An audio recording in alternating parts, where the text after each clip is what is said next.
అందరికీ good morning. ఈ వీడియోలో మనం 9వ తరగతికి సంబంధించిన భౌతిక రసాయన శాస్త్రాలలో 6వ అధ్యాయం రసాయనిక చర్యలు మరియు సమీకరణాలు అనే అంశం గురించి ఒకసారి క్విక్గా చదివేద్దాం. సో ఈ పాఠ్యాంశం మనం చూసినట్లయితే ప్రారంభంలో క్రింది తరగతిలో తాత్కాలిక మార్పులు అంటే ఏమిటి, శాశ్వత మార్పులు అంటే ఏమిటి, సహజ మార్పులు మరియు కృత్రిమ మార్పులు మొదలైన వాటి గురించి తెలుసుకున్నారు కదా అంటూ స్టార్ట్ చేయడం జరిగింది. మరి ఈ అధ్యాయంలో మనకి ఏం తెలుస్తుందంటే, సో ఈ రసాయన మార్పులు జరిగేటప్పుడు ఏ విధమైనటువంటి పరిణామాలు వస్తాయి లేదా నూతనంగా ఏ ఉత్పత్తులు ఏర్పడతాయి, రసాయన చర్యలు జరిగేటప్పుడు ఎలాంటి పదార్థాలు ఉత్పన్నం కావడానికి అవకాశం ఉంటుంది అనే అంశాల గురించి ఈ పాఠాంశంలో మనకి ఇవ్వడం జరిగింది. ఇక్కడ చూసినట్లయితే కొన్ని సందర్భాలు అయితే ఇవ్వడం జరిగింది. సూచించిన సందర్భాలు మీరు గమనించే ఉంటారు. ఆయా సందర్భాల్లో జరిగే మార్పులను, చర్యల గురించి ఆలోచించండి అని ఇవ్వడం జరిగింది. బొగ్గును మండించడం అనేది మనకి రసాయనిక మార్పు. మన శరీరంలో ఆహారం జీర్ణమవడం అనేది రసాయన మార్పు. ఇనుప మేకులను చాలా కాలం పాటు తేమ వాతావరణంలో ఉంచడం అనేది కూడా రసాయన మార్పు. శ్వాసించడం రసాయన మార్పు. పాలు పెరుగుగా మారడం రసాయన మార్పు. పొడి సున్నానికి నీటిని కలపడం అనేది మనకి అది కూడా రసాయన మార్పు. టపాసులు పేలడం అనేది కూడా ఒక రసాయన మార్పు.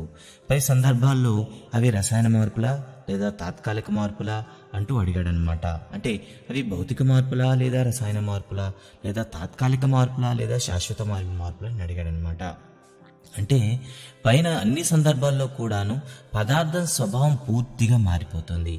తీసుకున్న పదార్థ స్థానంలో కొత్త లక్షణాలతో ఉండే కొత్త పదార్థం అనేది ఏర్పడుతుంది.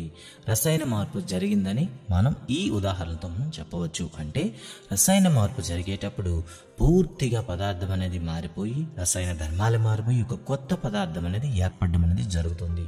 అయితే మరో ప్రశ్న, రసాయన చర్య జరిగిందని మనం ఎలా తెలుసుకుందాం, అదే ఎలా తెలుస్తుంది అంటూ ఒక ప్రశ్న వేశాడు.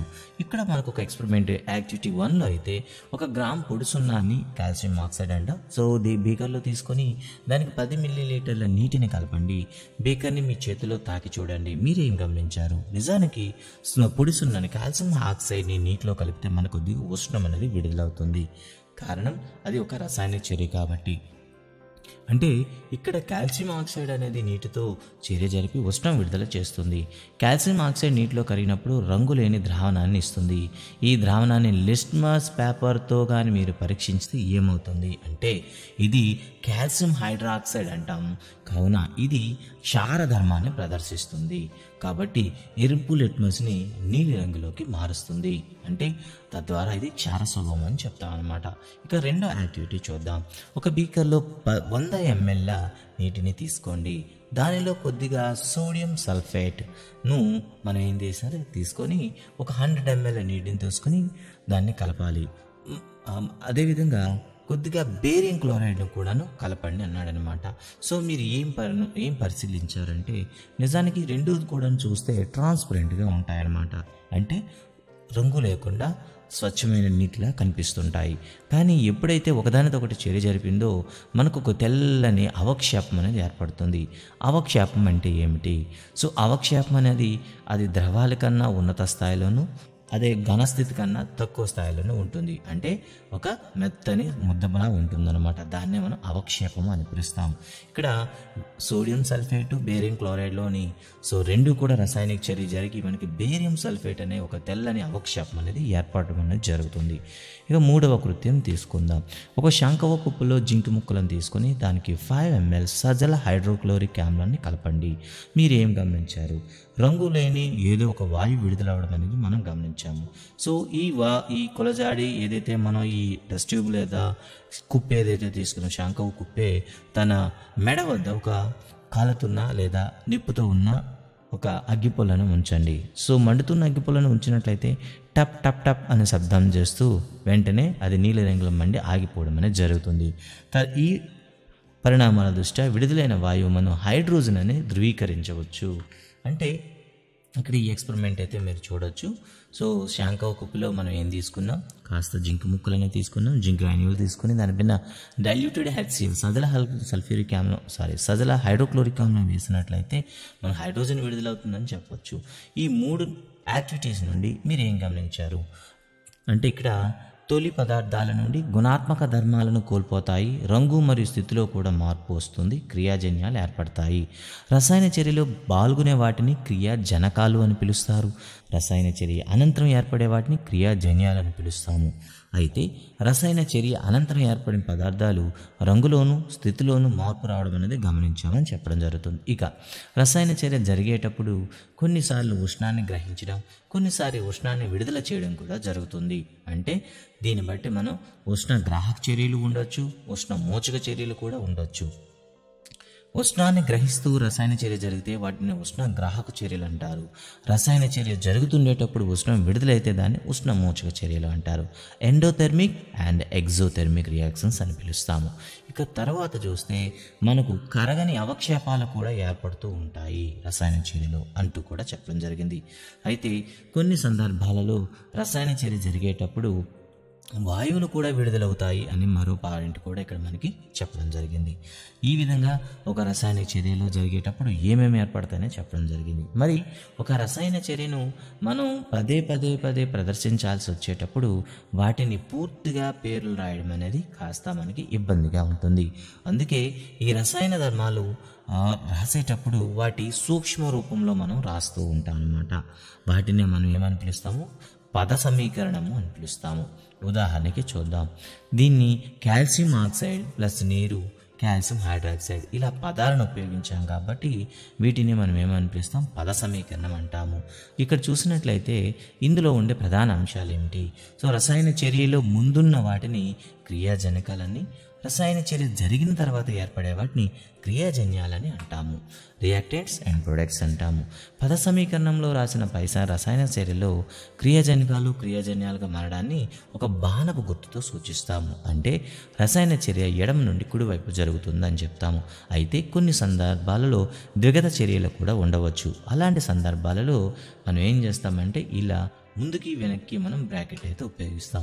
దీన్నే ద్విగత చర్యలు అని పిలుస్తాం. అంటే క్రియాజన్యాలు క్రియాజనకాలుగాను, క్రియాజనకాలు మళ్ళీ తిరిగి క్రియాజన్యాలకు జరిగే రసాయన చర్యల్ని ద్విగత చర్యలు అని పిలుస్తాం అన్నమాట. ఈ బాణం గుర్తు అనేది మనకు రసాయన చర్య దిశను తెలుపుతూ ఉంటుంది అనే అంశం అయితే ఇక్కడ మనకి వ్యక్తపరచడం అయితే జరిగిందనమాట. సో అంతేకాకుండా మధ్యలో ప్లస్ గుర్తులు అనేవి మనకి ఇవ్వడం జరిగింది. అంటే రసాయనిక చర్యలో పాల్గొన్న విడివిడి అంశాలను, అదేవిధంగా రసాయన చర్య అనంతరం ఏర్పడిన ఉత్పత్తులను ఇలా విడివిడిగా చూపిస్తూ మధ్యలో ప్లస్ అనే గుర్తును ఉపయోగిస్తాం. అయితే ఒక రసాయన చర్యను అతి సూక్ష్మ రూపంలో లేదా సంకేతాలతో తెలియజేస్తే దానినే మనం రసాయన సమీకరణం అంటాము. మరి రసాయన సమీకరణం రాయడం ఎలా ఒకసారి అయితే చూద్దాం. ఒక రసాయన చర్యను పైన తెలిపిన విధంగా కాకుండా మరేదైనా సూక్ష్మ రూపంలో రాయగలమా అంటే ఇప్పటి వరకు మీరు పద సమీకరణాన్ని అయితే చూశారనమాట. మరి ఇలా రసాయన పదార్థాలకు వాటి సంకేతగాలుగా మనం ఉపయోగించి రాయగలిగితే దాన్నే మనం ఏమని పిలుస్తాం? రసాయన సమీకరణము అని చెప్తాం అనమాట. ఉదాహరణకు చూద్దాం. ఇప్పుడే మనం చేసింది కాల్షియం ఆక్సైడ్, దీన్ని CaO అని రాయొచ్చు. ఓకేనా? అంతేకాకుండా నీటిని H2Oగా రాస్తా అనమాట. ఇలా సంకేతాలుగా వీటిని రసాయన చర్యలో చూపించినట్లయితే కాల్షియం ఆక్సైడ్ ప్లస్ H2O మనకి కాల్షియం హైడ్రాక్సైడ్ అనేది రావడం జరుగుతుంది. ఈ విధంగా మనం పరమాణువుల యొక్క సంకేతాలను ఉపయోగించి ప్రదర్శిస్తే దాన్నే మనం పరమాణు రసాయన సమీకరణం అని చెప్తాం అన్నమాట. మరి ఈ రసాయన సమీకరణాలు గుర్తించేటప్పుడు మరికొన్ని ఉదాహరణలు కూడా మనకి ఇప్పుడు ఇవ్వడం జరిగింది. జింక్ లోహంపై సజల హైడ్రోక్లోరిక్ ఆమ్లంతో చర్య జరిపినప్పుడు Zn + HCl ZnCl2 + H2 అంటే ఇవ్వడం జరిగింది. అదేవిధంగా సోడియం సల్ఫేట్ మరియు బేరియం క్లోరైడ్ కూడా మనం చేసాం. ఇక్కడ కూడా sodium sulphate plus barium chloride barium sulphate plus sodium chloride అంటూ ఇవ్వడం అయితే జరిగిందనమాట.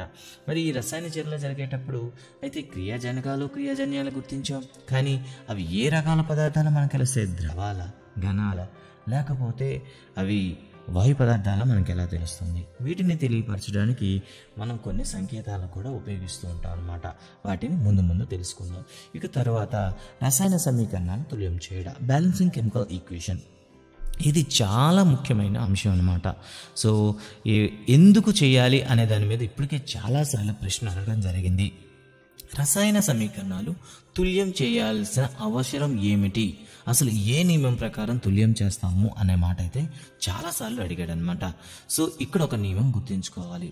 ద్రవ్యనిత్యత్వ నియమం ప్రకారము పదార్థాన్ని సృష్టించలేము, అదేవిధంగా నాశనం చేయలేము. కావున పదార్థాన్ని ఒక రూపం నుండి ఇంకో రూపంకి మార్చగలం. అయితే పదార్థ ద్రవ్యరాశులు ఎటువంటి మార్పు ఉండకూడదు. అందుకే ద్రవ్యనిత్యత్వ నియమం ఏం చెప్తుందంటే రసాయన చర్యలో పాల్గొన్న క్రియాజనకాల భారాల మొత్తము ద్రవ్యరాశుల మొత్తము క్రియాజన్యాల ద్రవ్యరాశి మొత్తానికి సమానంగా ఉండాలి అని చెప్తుంది.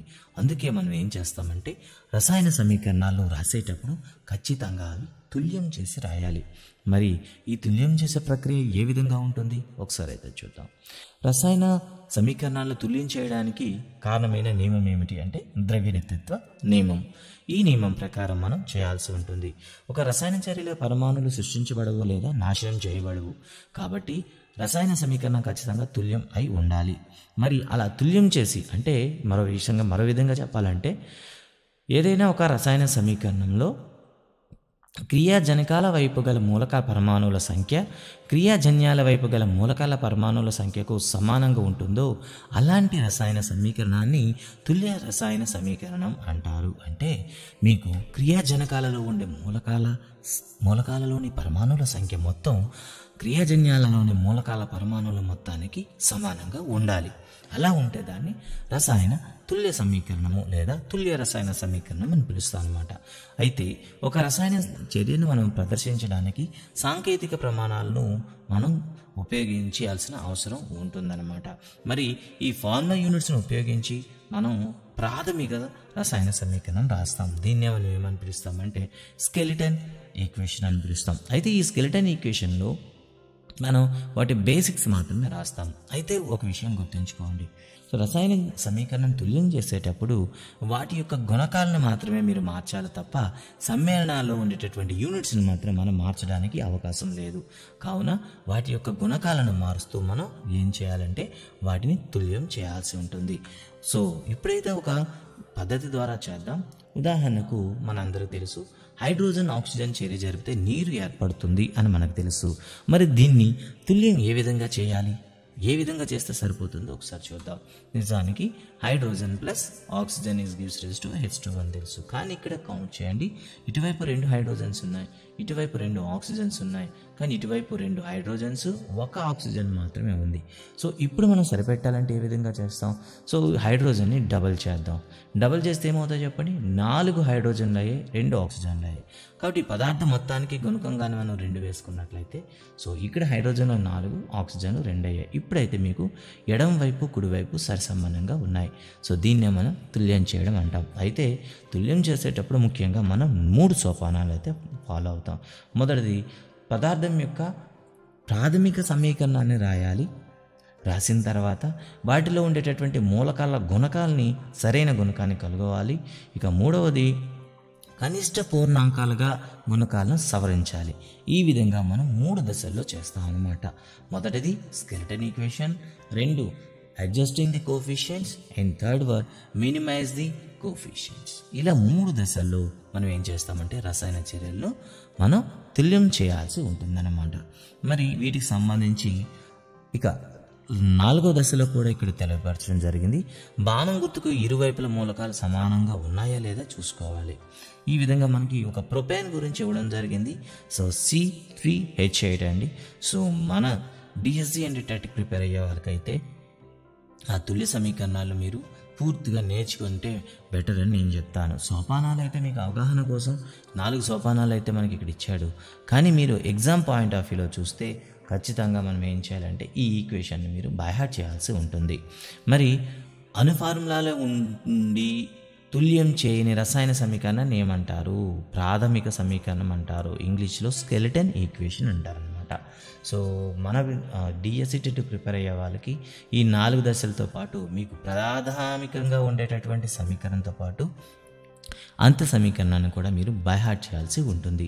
ఇలా చేసినట్లయితే ఎగ్జామ్ టైంలో మీకు ఈజీగా ఉంటుంది. లేదు టైం లేదనుకున్న ప్రాబ్లం ఏం లేదు. బ్యాలెన్సింగ్ ఈక్వేషన్ అని కానీ క్రియాజనకాల సంఖ్య క్రియాజన్యాల సంఖ్య మీకు సమానంగా ఉండేటట్లు చూసుకుంటారు. ఈ విధంగా మరో రసాయన చర్య సమీకరణం కూడా ఇక్కడ ఇవ్వడం జరిగింది, మీరైతే చూడొచ్చు అనమాట. ఐరన్ ఆక్సైడ్ అల్యూమినియంతో చేరిపోయింది. ఇనుము మరియు అల్యూమినియం ట్రైఆక్సైడ్ ఏర్పడే సమీకరణం రాసి తుల్యపరచండి. సో ఎవరైతే డిఎస్సి మరియు టెట్ ప్రిపేర్ అవుతున్నారో దీన్ని పూర్తిగా మీరు బై హార్ట్ చేయాల్సి ఉంటుంది. ఎందుకంటే దీని మీద మనకు ఒక ప్రాబ్లం కూడా ఇచ్చే అవకాశం అయితే ఉంటుందన్నమాట. క్యాల్కులేషన్ ఆఫ్ ది అమౌంట్ అంటూ మనకు ఒక ప్రశ్న కూడా ఇవ్వడం జరుగుతుంది. సో ఈ తుల్య సమీకరణాన్ని మీరు బై హార్ట్ చేసుకున్నట్లయితే వీటిని ఉపయోగించి ఈ అదనపు సమీకరణాలు ఏ విధంగా చేస్తాము అనేది మీకు సెకండ్ వీడియోలో మీకు ఇవ్వడం జరుగుతుంది. ఈ వీడియో మీకు ఎలా అనిపించింది అండ్ వీడియోపై మీ సజెషన్స్ అండ్ సలహాల సూచనలు తెలియజేస్తారని అండ్ అదేవిధంగా మా వీడియో మీకు ఉపయోగకరంగా ఉందనిపిస్తే మీ మిత్రులందరితో పంచుకుంటారని, ముందుగా వీడియోని లైక్ చేస్తారని, అంతేకాకుండా మా ఛానల్ని సబ్స్క్రైబ్ చేసుకొని మరిన్ని వీడియో అప్డేట్స్ కోసం అయితే బెల్ ఐకాన్లో ఆల్ నోటిఫికేషన్ ఎనేబుల్ చేస్తారని ఆశిస్తున్నాను. ధన్యవాదాలు.